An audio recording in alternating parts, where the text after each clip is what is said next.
So హైదరాబాద్లో Badrinath part 2. ఇక్కడైతే మేము ఒక చిన్న బస్ బుక్ చేసుకున్నాము, చాలా బాగా జరిగింది. అండ్ ఇక్కడ మేము మార్నింగ్ 6కి వెళ్తే నైట్ 10కి అట్లా వచ్చాము. సో ట్రిప్ అయితే చాలా బాగుంది. నేను ఎంత అలసిపోయానంటే ఒక పిక్చర్ చూపిస్తాను ఎంత అలసిపోయానంటే మీరే చూడండి ఎంత ఎట్లుంది. ట్రిప్లో మేము మా ఫ్రెండ్స్ అందరూ వెళ్ళాము. సో నా వెనకాల ఉంది మా చెల్లి, మీ అందరికీ తెలుసు. తన వెనకాల ఉన్న పాప వాళ్ళ ఫ్రెండ్.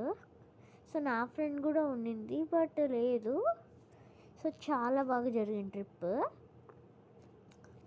అండ్ ఈ వీడియోని ఇక్కడి నుంచి ఎండ్ చేసేస్తున్నాను. Please bye, good night.